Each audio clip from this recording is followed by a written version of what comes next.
Hej og velkommen. Nu vil vi lave et forsøg.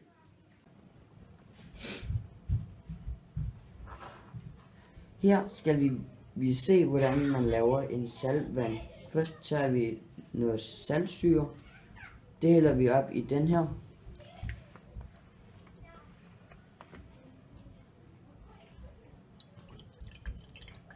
Så tager vi noget base.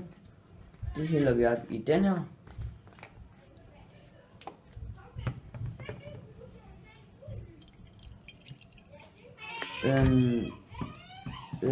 Så har vi en pipette stående i hver. Så bliver det ikke blandet sammen. Det hele er afskilt. Det her er brunsmugleblåt. Det kaldes i daglig tale BTB. Det er en indikator.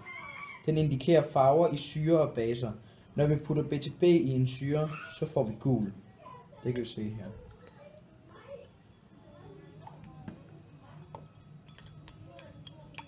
Så får vi gul. Og når vi putter den i en base, bliver den blå. Det kan vi se der.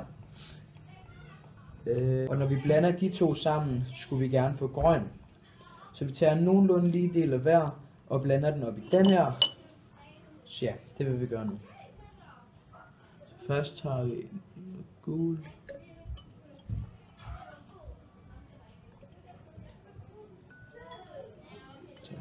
Tager først den gul. Ja.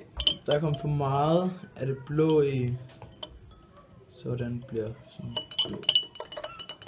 Så drypper vi det lige så roligt, små dråber ad gangen.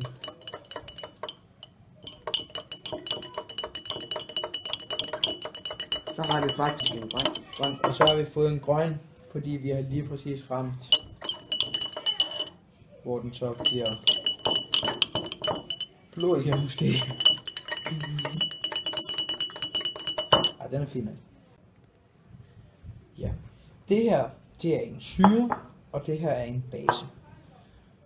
Og når vi blander det, så får vi den her, som hedder NaCl, som er en neutral, for det ligger i en vandlig opløsning, hvor restsyreion går ind i vandet. Der er en lige blanding af syre og base. Vi har brugt den i indikator, der hedder BTB, så vi kan se, det er gult i syre og blå i base. Vi prøver at putte et stykke BH-papir i.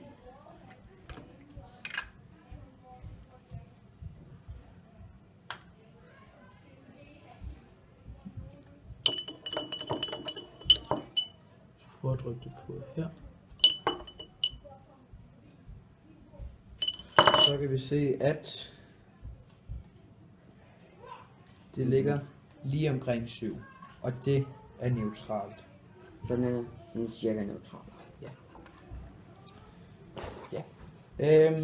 Nu har vi fået den fine grønne væske her, og så kommer vi noget kul i, så vi kan filtrere den og gøre den til salt. Så vi kommer bare lige en god bid kul af. Vi putter cirka 2 skefulde i. Vi blander. Og så har vi vores trakt og filtrerpapir, som vi lige skal have foldet, og det gør vi en gang over midten og en gang mere. Og sådan. Så har vi den.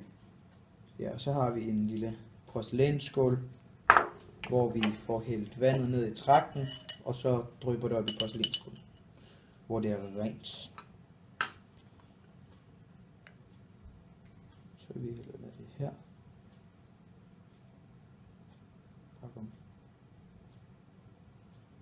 Som I kan se, så er det allerede begyndt at dryppe ned her. Så ligner det ikke, der kan komme så meget mere ud af den. Hvad siger du det? Jo. Så kan I så er vi færdige. Så har vi det vand der. se, at det er sådan nogenlunde regler. Så kan vi lige, når vi er færdige med det, så kan vi jo lige fortælle, hvad for nogle indikatorer vi har brugt.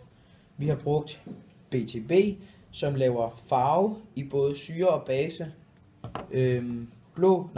Gul i syre og blå i base. Og når vi så blander det, bliver det jo grøn.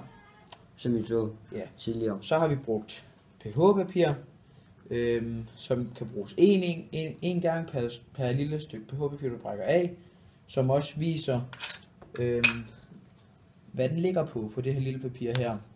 Og så har vi brugt sådan en smart en her, en digital, som viser, når vi stikker den her ned i vores, da vi stak den ned i den her, som vi så i videoen før, den lå dernede. Den viser digitalt her på skærmen, hvad pH'en den ligger på. Og det er også super smart at bruge den. Men ja, vi vender tilbage lige om lidt. Ja, nu har vi tændt vores udsugning, og gassen kører forhåbentlig, og så vil vi tænde og gøre klar til at inddampe vores vand.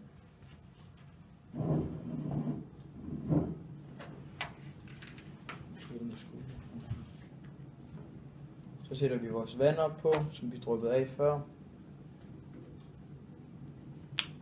Og så kører det.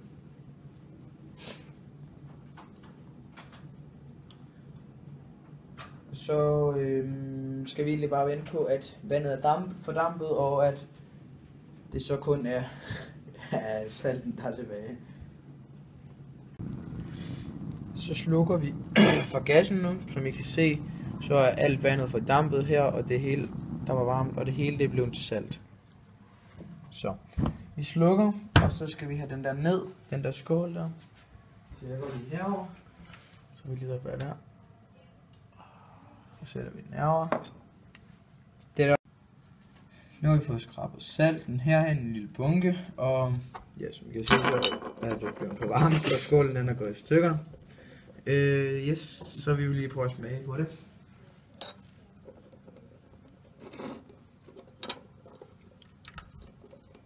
Præcis ligesom det salt, man putter om på sin mad, faktisk.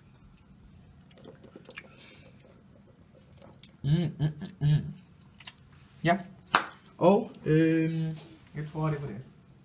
Så. Husk at slukke for gassen, når skålen er fugtig i bunden, for ellers så går den i stykker. Alt, Hvad vi havde. for denne gang, Farvel. og tak.